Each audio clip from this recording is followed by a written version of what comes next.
ఆయన అయితే వైజాగ్ లో 99 పైసలకి ఎకరం చొప్పున అటు టీసీఎస్ కి 20 ఎకరాలు, ఇటు ఉల్సా క్రస్టర్స్ అని చెప్పేసి వాటికి ఒక 60 ఎకరాలు ఇవ్వడం జరిగిందని మనం ఎప్పటి నుంచో వింటున్నాం. అయితే ఈ రోజు కొత్తగా తెలిసిన విషయం ఏంటంటే అమరావతిలో ఇటు బ్యాంకులకు కానీ కొన్ని పెద్ద పెద్ద కంపెనీలకు కూడా 4 కోట్లకి అమ్మడం జరిగిందని బయటపడింది.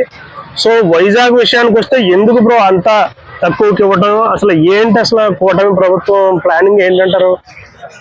వాస్తవానికి జగన్ గారి మీద తీవ్ర వ్యతిరేకతతో ఈ కూటమి ప్రభుత్వం అనేది పవన్ కళ్యాణ్ గారు ఏర్పాటు చేయడం జరిగింది. సో ఇప్పుడు క్లియర్ గా అర్థమవుతుంది ఇది ఎంతసేపు జగన్ గారి మీద కోపంతో ఏర్పాటు చేసినట్టుగా అనిపిస్తుంది తప్పించి అభివృద్ధి పరంగా చాలా దురాశ చూపించడం జరుగుతుంది. ఒక చోట రూపాయికి ఇవ్వడం జరుగుతుంది ఎకరా భూములు, ఇప్పుడు ఒక చోట 4 కోట్లకి ఇవ్వడం జరుగుతుంది. కొన్ని వందల వేల కోట్ల రూపాయల భూములు ఇంత దారాదత్తంగా ఇస్తే అక్కడ ఆంధ్రప్రదేశ్ ప్రజలు ఇప్పటికి కూడా తిరగబడతలేరు. ఎందుకు అనేది అర్థం కావడం లేదు. అక్కడ ఉన్న ప్రజలను మరి బెదిరిస్తున్నారా, అక్కడ రౌడీజం ఇంకా చెలరేగుతుందా, లేకుంటే గూండాయిజం నడుస్తుందా, ఎందుకంత ప్రజలు అసలు అక్కడ చైతన్యం లేకుండా ఉన్నారని అర్థం కావడం లేదు. సో ఏదేమైనా ఇప్పటికైనా మించిపోయింది లేదు.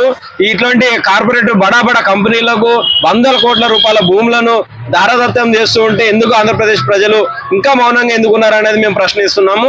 ఇప్పటికైనా గతంలో ఆంధ్రప్రదేశ్ ఏ విధంగా అయితే జేఏసీలను ఏర్పాటు చేసిందో, ఇప్పుడు విద్యార్థులను ఏ విధంగా అయినా ఏకతాటిగా తీసుకురావడం జరిగిందో, రైతులను కూడా ఏ విధంగా ఏకతాటికి తీసుకురావడం జరిగిందో అదే విధంగా ఉద్యమిస్తేనే తప్పించి ఆంధ్రప్రదేశ్ కు భవిష్యత్ అనేది కనుమరుగయ్యే అవకాశం ఉంది. ఎందుకంటే వాళ్ళ స్వార్థ రాజకీయాల కోసం ఈ రోజు రాష్ట్రాన్ని, ఇప్పటికే అప్పులలో ఉన్న రాష్ట్రాన్ని మొత్తం అమ్మేసే ప్రయత్నం జరుగుతుంది. సేవ్ ఆంధ్రప్రదేశ్ మేము పదే చెప్తూ వస్తున్నాము. ఇప్పటికైనా ఆంధ్రప్రదేశ్ ప్రజలారా తెలివి తెచ్చుకోండి, మీ రాష్ట్రాన్ని మీరు ఇప్పటికి కాపాడుకోండి. ఎందుకంటే లేకుంటే మొత్తం రాష్ట్రాన్ని అమ్మేసే ప్రయత్నం జరుగుతుంది. కొన్ని వందల కోట్ల రూపాయల భూముల్ని దారదత్తం చేస్తూ వాళ్ళు అక్రమార్గంగా సంపాదిస్తున్న డబ్బును ఏ విధంగా మీరు కక్కిస్తారనేది ఒక కార్యాచరణ మొదలు పెట్టాల్సిన అవసరం ఉందని నేను అనుకుంటున్నాను. ఓకే, ఒక పక్క హైకోర్టు, సుప్రీంకోర్టు ఇలాంటి పనులు చేయొద్దని చెప్తూ ఉన్నా గానీ వాళ్ళు అదే ముందుకెళ్తున్నారు. ఆ పద్ధతుల్లోనే ఏమనుకోవాలి బ్రో? ఒకటండి, చంద్రబాబు నాయుడు గారికి చాలా పరిపాలన అనుభవం ఉందనుకొని ఈ రోజు రాష్ట్ర ప్రజలు తిరిగి చంద్రబాబు నాయుడు గారిని సీఎం గా గెలిపించడం జరిగింది. కానీ ఇటు చూస్తే ఒక్కసారి ఓడిపోవడంతో జగన్ గారి మీద మొత్తం మైండ్ మొత్తం దొబ్బింది అనేది అయితే క్లియర్ గా అర్థమవుతుంది. సో ఏదేమైనప్పటికీ ఇప్పటికే సంవత్సర కాలంలో ఒక కోర్టు 4-5 సార్లు మొట్టికాయలు వేసినప్పటికీ కూడా వాళ్ళ వైఖరి అనేది మారడం లేదు.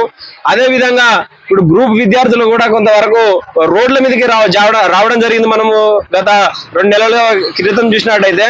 సో ఫస్ట్ విద్యార్థుల భవిష్యత్తు కోసం ఆలోచించండి, పెద్ద విద్యా సంస్థలను ఏర్పాటు చేయండి.